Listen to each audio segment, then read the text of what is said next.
नमस्कार दोस्तों, भारत के लिए एक बुरी खबर है। अभी से कुछ समय पहले हम दुनिया की चौथी सबसे बड़ी अर्थव्यवस्था होने का दम भरते थे, द फोर्थ लार्जेस्ट इकोनॉमी। और सरकार का ये प्रयास था और हमारा भी ये एक सपना था कि हम जल्दी ही थर्ड लार्जेस्ट इकोनॉमी बनने की तरफ अग्रसर होंगे। लेकिन हुआ ठीक इसका उल्टा। हम ऊपर बढ़ने के बजाय नीचे खिसक गए हैं, वो भी एक नहीं दो पायदान। करंट अपडेट के साथ भारत का जो जीडीपी है वो इस समय सिक्स्थ लार्जेस्ट है, छठा लार्जेस्ट, यानी कि यूके, यूनाइटेड किंगडम और जर्मनी हमसे आगे निकल चुके हैं।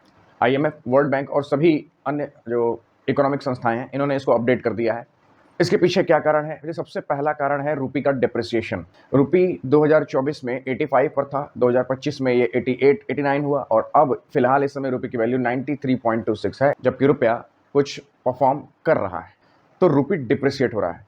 क्या नेशनल स्तर पर इकोनॉमिक एक्टिविटीज़ घटी हैं? बिल्कुल नहीं। हमारे एक्सपोर्ट्स राइज कर रहे हैं, इकोनॉमिक एक्टिविटीज़ बढ़ी है, लेकिन रुपये का डिप्रिसिएशन, रुपये का गिरना इतना ज़्यादा तेज है, इतना ज़्यादा है कि वो राइज दुनिया के सामने दिख नहीं पा रहा। सेकंड चीज़ ये है पैसा निकालना। जो हमारे फॉरेन इन्वेस्टर्स हैं वो पैसा निकाल रहे हैं, तेज़ी से निकाल रहे हैं। डॉलर भारत से निकल रहा है और जो रेमिटेंसेस के थ्रू डॉलर आया करता था उसमें भी भारी कमी आई है। रेमिटेंसेस का मतलब होता है जो लोग बाहर जाकर काम करते हैं और वहाँ से डॉलर अपने घरों को भेजते हैं, वो भी कम हुआ है। वो क्यों कम हुआ है? जाहिर सी बात है, यूएस ईरान वॉर के चलते पेट्रो जो केमिकल्स हैं उसकी कीमत बहुत तेज़ी से बढ़ी है। और ये भी एक बड़ा कारण है कि हमारा जो एक्सपोर्ट है वो इम्पोर्ट से बहुत ज़्यादा कम है। इम्पोर्ट हम लगातार रशिया से, अभी तो फिलहाल ईरान से भी, और यूएस से और कई जगहों से हम कच्चा तेल जमकर खरीद रहे हैं, और वो भी बढ़ी हुई कीमतों पर इस युद्ध के चलते। तो जाहिर सी बात है ये जो घाटा है वो बढ़ गया है और आपकी जीडीपी की जो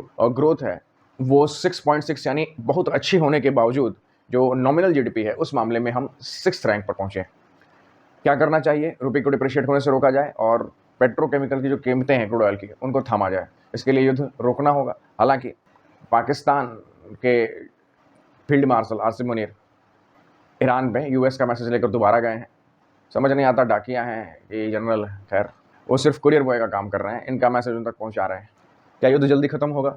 इसके आसार तो अभी लग नहीं रहे, क्योंकि यूएस का ब्लॉकेड अब काम करने लगा है।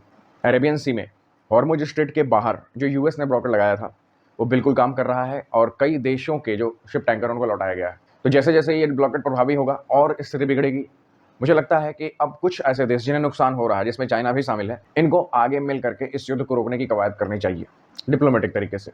जय हिंद।